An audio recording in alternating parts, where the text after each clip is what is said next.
ನೀವೇನಂದ್ರು ನಾನು ನಿಲ್ಸಲ್ಲ, ನೀವ್ ಪಡ್ಕೊಂಡ್ರು ನಿಲ್ಸಲ್ಲ. ನಾನು ಭಾಷಣ ಮಾಡ್ತೇನೆ, ಇದು ರೆಕಾರ್ಡ್ ಹೋಗುತ್ತೆ. ನಾನು ಮಾಧ್ಯಮ ಸ್ನೇಹಿತರಿಗೆ ಒಂದು ಮನವಿ ಮಾಡ್ತೀನಿ, ನಾನು ಹೇಳ್ತಕ್ಕಂಥದ್ದು ಸತ್ಯ ಇದ್ರೆ ನಾಳೆ ಬರ್ಗಿರಿ, ಇಲ್ಲ ಅಂದ್ರೆ ಈ ಪೋಲಿಗಳನ್ನ ಈ ಪೋಲಿ ಕೆಲಸ ಮಾಡ್ತಾ ಇರುವಂತ ಈ ಅಶೋಕಣ್ಣ ನಾಯಕತ್ವದಲ್ಲಿ ಇಂಥ ಪೋಲಿ ಕೆಲಸ ಮಾಡ್ತಾ ಇರೋದು ಒಳ್ಳೆ ಕೆಲಸ ಅಲ್ಲ. ನಾನು 20 ವರ್ಷದಿಂದ ಈ ಸದನದಲ್ಲಿದ್ದೇನೆ, ಇಂಥ ಕೆಟ್ಟ ಪ್ರವೃತ್ತಿನ ನಾನು ನೋಡಿರ್ಲಿಲ್ಲ.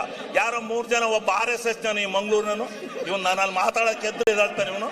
ಇವನೊಬ್ಬ ಈ ತಹಸೀಲ್ದಾರ್ ಚಿಂಚೋಳಿಲಿ ಅವನ ಹೆಂಡತಿ ಬಿಟ್ಕೊಂಡು ದುಡ್ಡು ಹೊಡ್ಕೊಂಡು ಇಲ್ಲಿ ಬರ್ತಾನೆ.